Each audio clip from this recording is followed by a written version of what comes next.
Olá! Se você ouviu os primeiros episódios do nosso podcast, já percebeu que acontece muito mais coisa na universidade do que aquilo que você presencia nas aulas de graduação, e que para organizar essas atividades existe uma série de instâncias de gestão. A estrutura da universidade e os processos que ela opera para interagir com seu contexto, sendo modificado por ele e o modificando, dizem respeito à sua governança.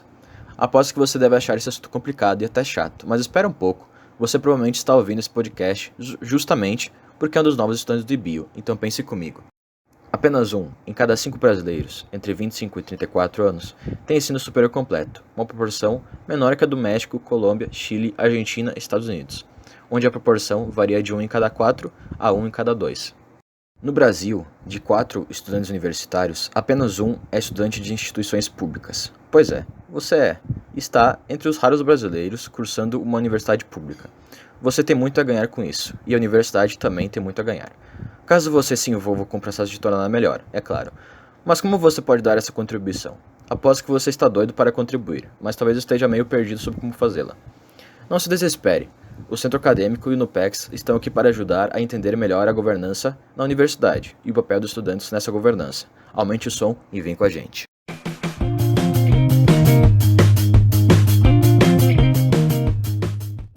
A UFBA é uma das maiores universidades públicas do Brasil. Imagine aí, além de você, a comunidade da UFBA inclui outras 57 mil pessoas. São 41 mil estudantes de graduação, 8 mil de pós-graduação stricto sensu, quase 3 mil professores e professoras e pouco mais de 5 mil servidores e servidoras concursados ou terceirizados. Só para você ter uma ideia do que isso significa. Sabe quantos municípios brasileiros têm mais de 57 mil habitantes? Só 10% deles, ou seja, a UFBA tem mais gente que a grande maioria das cidades do país. Impressionante, né? E tem mais, a UFBA oferece mais de 100 cursos de graduação e quase 150 cursos de mestrado ou doutorado, que estão sediados em 33 unidades universitárias distribuídas entre os campos universitários de 3 municípios, Salvador, Camaçari e Vitória da Conquista. Como se não bastasse, a UFBA desenvolve um monte de atividades de pesquisa e extensão. Para dar conta de gerir tudo isso, a administração central da universidade conta com 7 pró-reitorias, 5 superintendências e outros órgãos. Se a gente for avaliar direito, cada unidade universitária da UFBA já é um pequeno universo. Só o Instituto de Biologia abriga 66 professores, 32 servidores concursados, cedia 3 cursos de graduação e 6 de pós-graduação, stricto sensu, e atende mais de 600 estudantes a cada semestre. Só no ano de 2019, os professores e professoras do IBio produziram 154 artigos científicos, capítulos ou livros, iniciaram ou finalizaram 40 ações de extensão universitária e finalizaram a orientação de 136 trabalhos de graduação, mestrado, doutorado ou pós-doutorado. Você pode imaginar então que não é nada simples gerenciar um instituto. Então, como a UFBA e suas unidades universitárias se organizam para realizar essa tarefa, e qual é o papel que você e dos demais estudantes desempenham nesse processo? Bom, um norte importante para pensar nessa organização está no artigo da Constituição Federal de 1988, que já citamos no episódio anterior desse podcast. Trata-se do artigo 207, que determina que as universidades gozam de autonomia didática, científica, administrativa e de gestão financeira e patrimonial, e obedecerão ao princípio de indissociabilidade entre ensino, pesquisa e extensão. Essa autonomia garante que as instituições como a UFBA não têm que se submeter às preferências dos governos de plantão. A autonomia universitária se expressa em vários campos. No campo político, as universidades são livres para escolher sua lista de potenciais reitores e definir suas diretrizes de ação. No campo financeiro, elas definem os critérios para a destinação de suas verbas. No campo didático, estabelecem seus currículos. Além disso, a autonomia também se expressa nas unidades universitárias para realizar suas atividades específicas. Mas como você já deve imaginar, essa autonomia não significa soberania. A universidade deve se submeter ao Estado, observando, por exemplo, princípios gerais na administração pública, como os da legalidade e da moralidade, e deve prestar contas de suas ações aos órgãos de controle competentes. Então a UFBA, e cada uma de suas unidades universitárias, como o IBio, tem que tomar muitas decisões para poder exercer sua autonomia. No Brasil, as universidades públicas adotam um sistema colegiado de tomada de decisões, ou seja, as decisões mais importantes não são tomadas pelos dirigentes, como reitor ou reitoria, ou diretores e diretoras. Essas decisões derivam da deliberação de um conjunto de professores, servidores e estudantes que representam seus pares e compõem os órgãos colegiados das diferentes instâncias de gestão acadêmica. Olha você aí, isso quer dizer que os estudantes influenciam os rumos das unidades universitárias e da própria universidade. Essa governança colegiada, que era padrão tradicional de governança das universidades em todo o mundo, até algumas décadas atrás, se alinha à ideia de que a universidade deve funcionar como uma república de eruditos. Assim, a autonomia da universidade e a liberdade acadêmica representam duas faces da mesma concepção. Mas já desde a década de 1980, em vários países de língua inglesa, em outros países da Europa e no Japão, as universidades passaram a ser encaradas mais como organizações que devem atender às demandas de setores da sociedade. Assim, o padrão de governança foi alterado, assemelhando-se à governança tipicamente empresarial, no qual a tomada de decisões não é mais processo de baixo para cima, mas de cima para baixo. O gestor da universidade, influenciado por setores da sociedade, tem o papel e a autoridade para decidir sobre os objetivos institucionais e como atingi-los, de modo que a liberdade acadêmica é restrita por esses objetivos. Os dois modelos de governança se refletem em dois processos distintos de escolha de dirigentes. Nas universidades que adotam o modelo de república de eruditos, os dirigentes de um dado nível de gestão são escolhidos pelos membros de um nível inferior. Nas que adotam o modelo de universidade de partes interessadas, os dirigentes de um dado nível são escolhidos pelo dirigente do nível superior. A alteração do ideal de governança universitária no final do século passado foi influenciada por vários fatores. A própria expansão do sistema de ensino superior tornou os gastos com esse sistema mais visíveis à população em geral, e então a operação do sistema passou a ser foco de mais questionamentos e maiores demandas de controle social.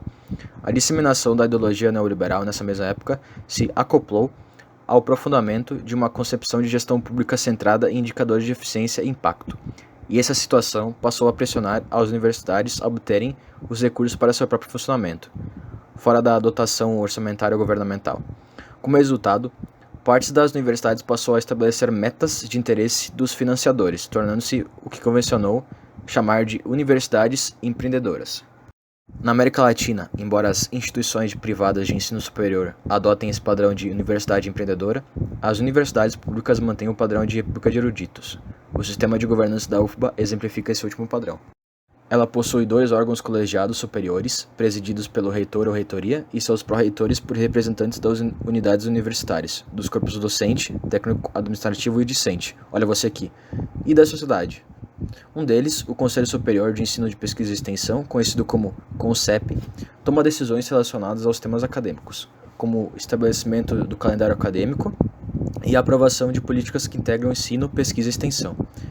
Ele se divide em dois conselhos acadêmicos, o Conselho Acadêmico de Ensino, conhecido como CAI, e o Conselho Acadêmico de Pesquisa e Extensão, conhecido como CAPEX. Esses conselhos são responsáveis por supervisionar, normatizar e acompanhar as atividades de ensino de graduação e pós-graduação e de pesquisa e extensão da UFBA. O segundo conselho superior é o Conselho Universitário, conhecido como CONSUNE. Suas atribuições estão relacionadas principalmente aos aspectos de planejamento orçamentário e de patrimônio, a criação e supervisão das unidades universitárias, a distribuição de cargos do magistério superior entre as unidades e a deliberação sobre normas que não fazem parte do escopo do CONCEP. As decisões dos conselhos superiores são implementadas pelos órgãos da administração central, como reitoria e pró-reitoria, e pelas unidades universitárias. A governança de cada unidade universitária segue um padrão análogo. Pegando o IBIO como exemplo, seu órgão colegiado superior é a congregação, que é presidida pelo diretor ou diretora e composta pelos coordenadores dos demais órgãos colegiados, do instituto e representantes dos docentes, servidores técnico-administrativos e estudantes. Olha você aqui de novo. É na congregação que se aprecia o plano anual do IBIO, as prioridades para a aplicação de recursos financeiros, as propostas de cursos, a atividade de pesquisa e extensão, onde são definidos os perfis de vagas para novos concursos. Já a coordenação acadêmica, que é composta por representantes dos demais órgãos colegiados e representantes dos professores e estudantes, olha você aí de novo, tem por atribuições principais o acompanhamento das atividades dos docentes e a produção do planejamento acadêmico dos professores do IBIO a cada semestre. Cada curso de graduação e cada programa de pós-graduação do IBIO é gerido também por um colegiado de curso, composto por representantes dos professores, servidores e estudantes vinculados ao curso.